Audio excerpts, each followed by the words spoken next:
Canada में study visa की planning कर रहे हो तो सबसे पहला जो स्टेप है आपके सामने IELTS। तो IELTS को कैसे क्लियर करें, कैसे आप अपना स्कोर को इंक्रीज कर सकते हैं, क्या क्या टिप्स हो सकती है, तो इस वीडियो में आपको बताने जा रहा हूँ। और पर्टिकुलर हर एक मॉड्यूल के ऊपर मेरी एक प्लेलिस्ट होगी, तो आप इस वीडियो को जरूर देखें, एंड तक देखें। चलिए इस वीडियो को स्टार्ट करते हैं।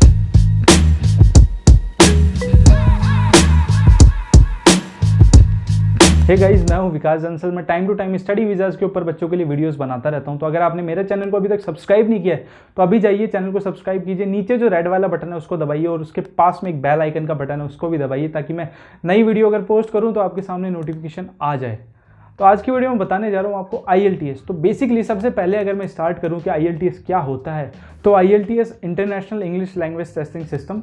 बेसिकली अगर आप किसी इंग्लिश स्पीकिंग कंट्री में जाना चाहते हैं स्टडी पर्पज़ या PR पर्पज़ या किसी और पर्पज़, तो आपको IELTS का एग्ज़ाम देना होता है। IELTS का एग्ज़ाम आपको इसलिए देना होता है क्योंकि वहाँ की जो गवर्नमेंट होती है वो चेक करना चाहती है कि आप लैंग्वेज की बेसिस पे उस कंट्री में सर्वाइव कर पाएंगे या नहीं कर पाएंगे।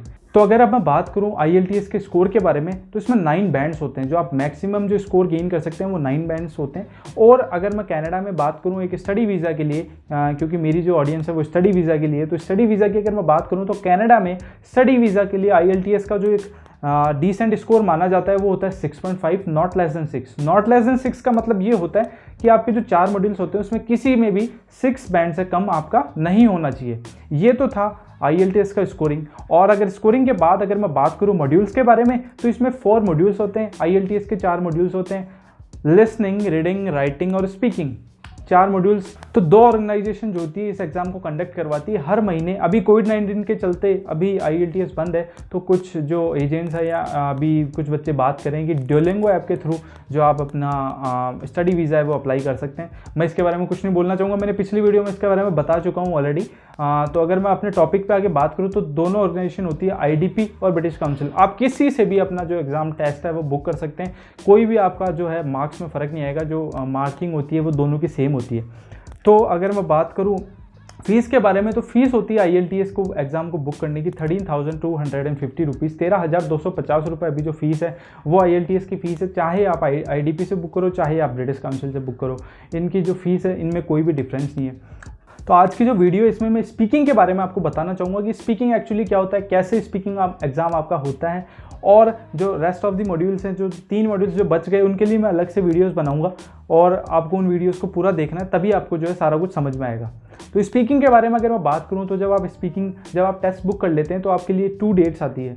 लिसनिंग, रीडिंग और राइटिंग के लिए एक सेपरेट डेट आती है, सेपरेट वेन्यू आता है वहाँ का, वहाँ जाके सेम डे आपका एग्ज़ाम होता है। लेकिन स्पीकिंग की अगर हम बात करें तो स्पीकिंग का जो एग्ज़ाम होता है वो आपकी जो 3 एग्ज़ाम होते हैं, या तो उससे 2 दिन पहले हो जाता है, 1-2 दिन पहले होता है, या फिर आपका 1-2 दिन बाद में होता है। सेपरेट किसी होटल में आपका सेंटर आता है। मेरा होटल में आता है इसलिए मैं आपको बता रहा हूँ, मुझे नहीं पता वो किसी और जगह भी सेंटर देते हैं या नहीं देते, लेकिन मोस्टली बच्चों का एक होटल में, एक अच्छे होटल में सेंटर आता है। वहाँ पे जो आपका एक रूम के अंदर एग्जामिनर होता है, वहाँ पे आपका इंटरव्यू होता है। तो जब आप एग्जामिनर के पास जाते हैं तो सबसे पहला स्पीकिंग के अंदर मैं आपको बताना चाहूँगा 3 मॉड्यूल होते हैं स्पीकिंग के अंदर। जो पहला मॉड्यूल होता है उसके अंदर बेसिकली आपका जो एग्जामिनर होता है वो आपका इंट्रोडक्शन लेते हैं, आपको थोड़ा कंफर्टेबल करने का ट्राई करते हैं ताकि आप उनके साथ कंफर्टेबल हो जाएं और आपका जो कॉन्वर्सेशन है वो अच्छा हो पाए।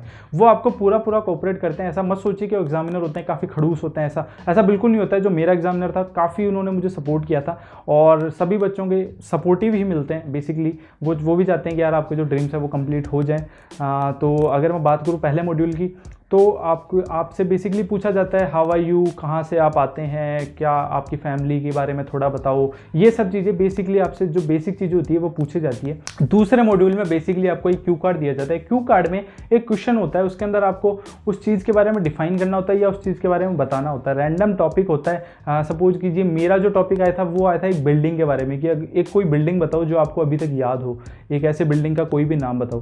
तो मैंने 2 मिनट तक उसमें आपको डिस्क्राइब करना होता है। अगर आपको कोई टॉपिक मिलता है तो 2 मिनट आपको मिलते हैं उसके ऊपर बोलने के लिए। 2 मिनट आपको कंटिन्यूसली बोलना होता है, और 2 मिनट बोलने से पहले आपको 1 मिनट का टाइम दिया जाता है। एक पेंसिल और एक पेपर दिया जाता है, उस पर आप अपने जो पॉइंट्स होते हैं उस चीज़ के बारे में वो आप जो है लिख सकते हैं उस 1 मिनट में, और फिर आपको 2 मिनट तक उसमें बोलना होता है। 2 मिनट बोलने के बाद आपका जो ये वाला मॉड्यूल होता है, और ये सारी चीज़ें, ये तीनों मॉड्यूल जो होते हैं रिकॉर्ड होते रहते हैं, ये रिकॉर्ड होते हैं। कोई जो आपका एग्जामिनर होता है वो आपको मार्क्स नहीं देता, आपकी जो रिकॉर्डिंग्स होती है वो आपको आगे जाती है, और फिर जो आपका असेसमेंट, जो आपका इवैल्यूएशन होता है कि आपकी इंग्लिश स्पीकिंग जो कैसी है, या आपके सभी जो मॉड्यूल्स होते हैं आपके, उन सभी को मिला के आपको एक स्कोर दिया जाता है। तो आपकी जो सारी जो कॉन्वर्सेशन होती है वो रिकॉर्ड होती है। इसके बाद तीसरा मॉड्यूल आता है, वो थोड़ा सा इसमें आपको कुछ चीज़ें डिस्क्राइब करनी होती है, थोड़ा डिटेल इन्फॉर्मेशन आपसे पूछते हैं कि आपको क्या, आपके ओपिनियन पूछे जाते हैं बेसिकली, आपके ओपिनियन क्या है, आपका इस चीज़ के ऊपर क्या ओपिनियन है, आपका सपोज कीजिए कॉन्स्टिट्यूशन है इंडिया का, उसके ऊपर आपका क्या ओपिनियन है। तो ऐसे कुछ 5-6 सवाल थर्ड मॉड्यूल में भी होते हैं। तो बेसिकली ये होता है स्पीकिंग मॉड्यूल।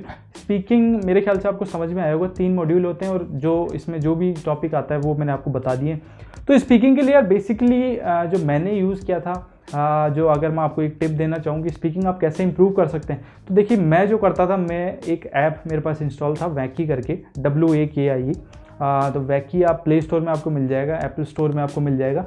वैकी के ऊपर क्या होता है, आपको एक रैंडम कॉल कर सकते हैं किसी को भी, मतलब आप जो है बेसिकली वहाँ पे बहुत सारे लोग आते हैं जो अपनी इंग्लिश स्पीकिंग जो है इंप्रूव करने के लिए आते हैं।